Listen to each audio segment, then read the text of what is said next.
Sometimes it's just an awareness piece, not knowing where to weight bear on the hand, or perhaps your mind is being occupied by all these other components of the practice, that your attention is not being brought into what's happening here. Secondly, perhaps we're not doing adequate strengthening and mobility for the tissues, for the wrists and the hands. Sometimes it's an overload issue in which I have perhaps had a big break, or have not done yoga before, and I enjoy it, I get really excited, and I decide I'm going to practice every single day. Or maybe your studio offers a challenge that's a 30-day challenge, and you're like, yeah, I'm going to do it, I want to build good habits. And you haven't given your tissues adequate time to adapt to the stress, the stimulus, and so sometimes they get a little vocal.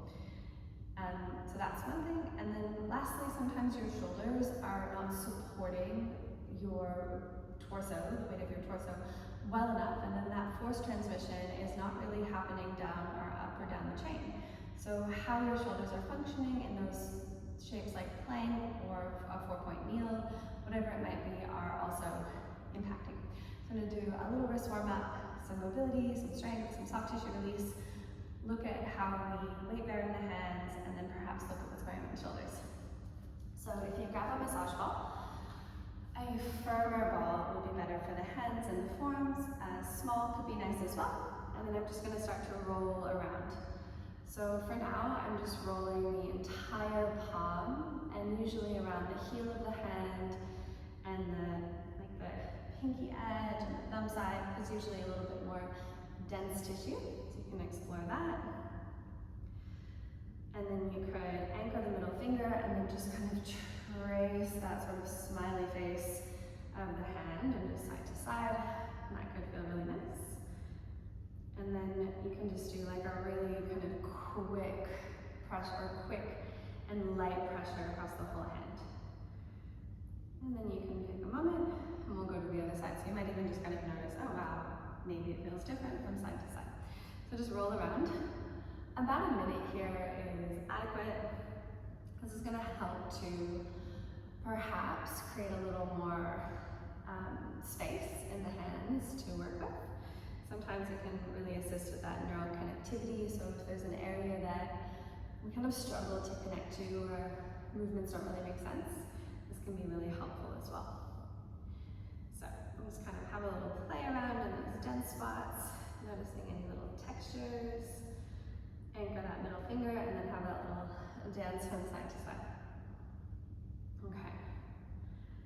And then the forearm, you can always use a table as well if being in a crouch position doesn't feel good. Putting your forearm onto a block, you can also do this on the floor, but it's just nice to have it lifted up. And you can either use the ball, and you just kind of want to stay to that top third of the forearm, that kind of more chunky bit. And you can use the ball and explore and roll around here. And you can find a tender spot, be still, and then wriggle your fingers a little bit, and that can be quite interesting.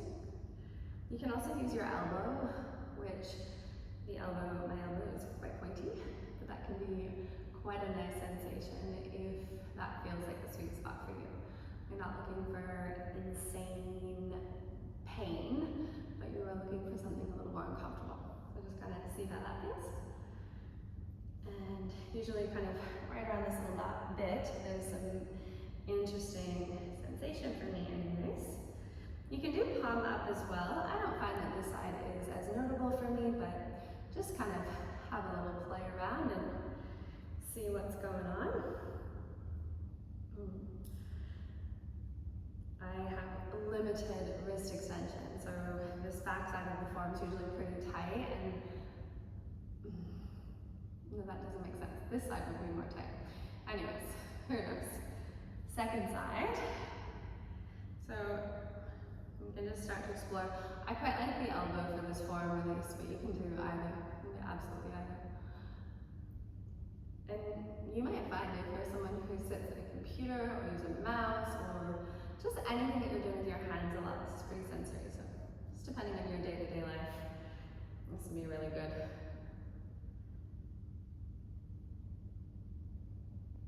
And this is the kind of stuff you could do at the beginning of your yoga practice. If you arrive to the studio like 5 minutes early, you just kind of figure out, cool, what are my limitations?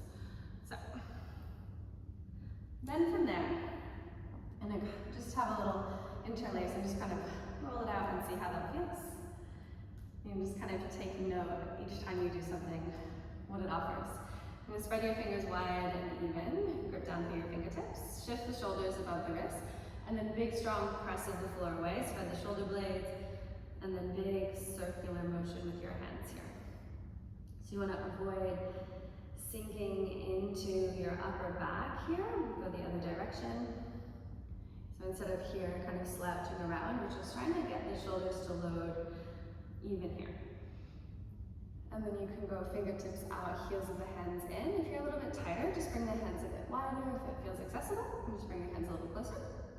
And grip your fingertips down, and then little rock from side to side. Press the back of your heart up to the sky. And try to grip your fingertips into the floor. Sometimes we drift back to make this easier, but try to keep the weight over that first knuckle, first and middle knuckle. Again, you can spend maybe 10 rocks there. You spend longer if you feel like that's necessary or if you're quite tight. Turn your fingertips towards the body, heels of the hands away from you. Same thing, push tall into your shoulders, little tuck of your tailbone. Grip your fingertips and then rock forward and back. And just kind of notice how it feels. Again, you're not looking for debilitating pain, but it's just probably going to be uncomfortable. And discomfort's fine. And you just want to ease your way each time, perhaps a little bit deeper if you have capacity without force. Okay, lean back, find your edge, breathe. Press the back of your heart higher to the sky. See if you can drift back a little further. Grip your fingertips into the earth. And then start to peel your palms up. If that feels inaccessible, then you just stay where you are. Keep rounding the back and then bend the elbows in towards your belly. And then breathe here. And grip your fingertips down a little more. And draw the elbows back for 3. Spread your shoulder blades for 2. And then slowly release. And then as you sit back, you can hold the wrists out or shake the hands out. Perhaps that's feeling a bit sensory. Okay. And then we're going to come to the back of the hand. So you turn your palm to face up. Wrap the elbow crease forward and then drift your way back until you find like the sweet spot of sensation. So I'm going to show you this one at a time, but when you feel comfortable, if there's no pain, 2 at a time just to be efficient. So from here, I'm going to wrap the elbow crease forward and then back and just feel the rotation of my arm while I keep the hand and the shoulder relatively still. Wrap the elbow crease forward, so that's an external rotation. Squeeze your hand into a fist without letting the back of your hand lift and trying to maintain that arm as straight as you can. And then release the fist. I'm going to do about 5 of these. This for me is so tender and so necessary. So release, squeeze, and you want to just think, can I hug it as much as I can without losing the back of the hand and the straight arm. And then release. And then you'll do the other side. So again, you're welcome to do both at the same time. Lean back, try to straighten the arm. But if it's new, it can be quite a lot of sensation. So we want to think, what is appropriate? Squeeze in. And whatever of these feel like the most helpful or the most notable, then you probably want to spend a little more time there.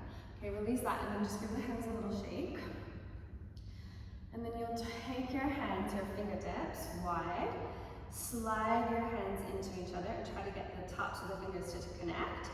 Glue the knuckles together and then let your elbows go wide as your chest moves down towards the hands. And then back up. And you want to try not to drift back. You simply go down, keep the weight over the fingers, and up. We'll do 5. So you just go down as far as your body allows. No further. Good. And then 1 more.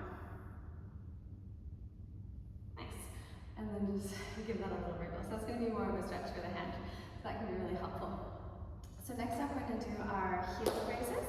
So think of these as like little calf raises for your forearms. Your calves and your forearms kind of play the same role for upper and lower body. So as you come into it, the closer your hands are to the knees, the easier it will be, and the further away, the harder it will be. You want to find the appropriate level of hard for you. So shift the shoulders above the wrists, push the floor away, tuck the tailbone, grip through your fingertips and your first knuckle, and then peel the palms up at the same rate, and then slow and controlled lower back down. So as I go up and I go down, I want to feel that the shoulders are not drifting forward and back. So if I wanted to make it easier, I would shift back, and that's a very different stimulus. So additionally, I want to avoid sinking into the shoulders. So find that tuck, big strong shoulder base, lift and lower, lift and lower. So we do about 10, and the weight is really in that first knuckle, and then you should really feel the muscles in your form come to life.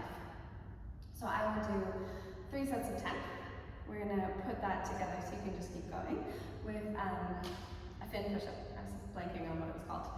So same idea, I'm gonna take the back of my hand to the earth, fingertips point towards each other, straighten the elbows, and again, try to slide the shoulders away from the ears. I'm gonna drop my chest down towards my hands, and then push the floor away and straighten the arms as much as I can. So chest drops down, elbows go wide, so it's like a little face plant. I'm not trying to put my face between my hands, but instead I want to think, can I get my face to go forward so the weight can stay right on top of my hands. So elbows go wide, and then I try to lock the hands out. So we'll go 10 of those. So 10 of our heel lifts, 10 of the push-ups. If they feel really intense and you to start with 1 set of 10, easy, completely fine. As your heel raises start to feel more accessible, you can walk your knees out a little more, tuck your tailbone. But if I do that and then I'm not able to do the drill well, it's more valuable to have less load well than to do the fancier, more challenging version poorly. So just something to note. So we've mobilized the wrists and the hands, and we've started to play with a little bit of strength. And now let's have a look at our shoulders. So for a lot of us, if we sit at a desk, or just life has this tendency where our shoulders, our head perhaps are coming forward, and a lot of the time some of the muscles that stabilize the shoulder girdle are not always their strongest. So let's just do a couple of things and see if that can help. We're going to start with a pec release. You can do this at the wall, you can do it on the earth. So the ball is going to go just here. I'm not on any breast tissue. Instead, I want to be on the pec itself. So I'm going to just position the block, and then position the ball. And then from that place, oops, move this other block out of the way, I can extend my arm out. Perhaps I let my forehead rest. And I can either have just like a little wriggle around here, or I can move my arm. So just to kind of show you on that side, if it's a little easier to see. I'm putting the ball here. Again, you want to avoid any breast tissue. Taking the arm out, and then I can either just move a little bit on the ball, or I can just take these big sweeping motions with the arm. And then I might just find a slightly different place. Thinking about that high kind of area of the pec can be really valuable.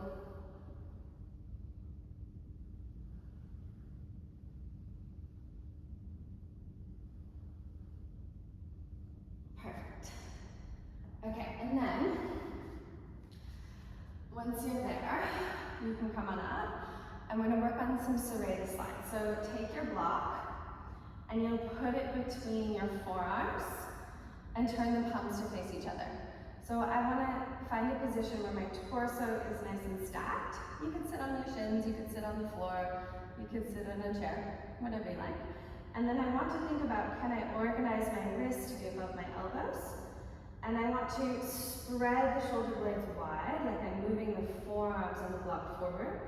And then I want to keep them wide and just glide up a little and down. So I want to feel the shoulder blade, the scapula is hugging onto the rib cage, and then I'm just gliding up and down. So from the front, I'm here, and up and down. So I want to do that without letting the ribs flare. The block is a really valuable tool because for so many of us when we do this, the elbows want to go wide. And then from the back, just to give you a little visual, and then catch the block. I want to think, can I spread the shoulder blades and then down. So this is such a valuable little piece. So we could do 10. There's 10 up and down, nice and controlled. And then another way you can work on your scaps is scap push-ups, so you can come to all fours. You can do this seated as well, and you can squeeze your shoulder blades together, and then spread your shoulder blades wide. And so it's different than cow and cat, which most of us are pretty familiar with. You want to lock your spine in neutral, squeeze your shoulder blades together, and then push the floor away and spread your shoulder blades wide. So I'm letting the shoulder blades come together and apart, and the rib cage is moving forward, and then as I spread the shoulder blades wide, the rib cage is moving back. To make that more challenging, you just extend it out, so you would be in a modified plank here, here, and here. You could do that in a full plank. But again, with this kind of stuff, I want to start at an intensity that is the most appropriate to get the right stimulus. If I start at something that's too challenging for your body to do, then your kind of superficial muscles are going to compensate, which is kind of what is resulting in that inability to load bear in a really efficient way. So, last piece is just that awareness of how we are weight bearing in the hands in our practice and what our shoulders are doing. So, in yoga it's called Hasta Bandha, and the idea is fingers spread nice and wide, and the weight kind of predominantly in this thumb and index knuckle. We talk in Hasta Bandha about this sort of seal of the palm, and in yoga it's often taught really like flat hands, but functionally we just want to think about, can I get a little bit of awakening in my hands? I'm gripping the floor, and I'm really working to stabilize to that first knuckle so that the load is not sitting into the joint, into the wrist, but instead being distributed to the muscles that are there to support it. So that's the first thing. Second is what's going on with your shoulders. So your upper arm is moving into a relative state of external rotation. Some of us in yoga are quite flexy, and when we externally rotate, we kind of keep going so much that the elbow bends further back. So I want to think about, can I wrap the upper arm back without popping the elbow out? I want to find, it's not even, we call it a micro bend, but it's really trying to bring to that place of neutrality and stack, so we can get some muscular engagement. And then I want to think about the forearm spiraling down. So I'm pronating through the forearm and externally rotating through the upper arm. So forearm's wrapping this way, upper arm's wrapping this way, and I'm just creating this nice, strong, stable base. Typically, when we're load bearing, whether it's a side plank or tabletop or plank or down dog, I want to feel my shoulder blades are protracting, meaning they're spreading wide, and I want to avoid always depressing the shoulders. I have been going to a lot of classes lately, just kind of getting curious to see what people are teaching, and I have heard pull your shoulders back and down in every posture, including weight bearing overhead. And functionally, I need to allow my shoulder blade to upwardly rotate, I need to allow my shoulder blade to elevate in order to create space so that the glenohumeral joint can move. So time and place, we'll unpack maybe a little bit more of this later. But just to have a little look, if I'm in all fours, I want to think either wrist parallel, maybe a little bit of turnout, maybe hands a little bit wider, so you can experiment with what feels good. And then I want to think grip through my fingertips, push the floor away, pull the shoulder heads down, and then press the back of the skull up to the sky. Instead of just kind of sinking into the shoulders here. So I think, can I lift up? If having 90 degrees of wrist extension is painful in your wrists, I think a lot of the time in yoga we say shoulders above your wrists. But if 90 degrees of extension under load felt like a lot, I feel like that was gibberish. What I mean is, if this feels unpleasant, just bring your hands a little further forward of your shoulders decrease the load and perhaps give you more capacity. Over time, you might be able to restore your capacity and you might be able to go shoulders above wrists. Same thing like with chaturanga. Chaturanga is like a deep extension of your wrist, it's a deep flexion through your shoulder, and a lot of us don't have the capacity to weight bear from that point. So if I say, for instance, I'm here, and I'm lowering to chaturanga, elbows are above my wrist, and I don't have that capacity, and that just feels really painful, just allowing your hands to be a little bit further forward will free up some space and maybe feel a little less jammy. So perhaps you end up like that. Even if it's not exactly the aesthetic of the pose, I think that function and capacity are more valuable.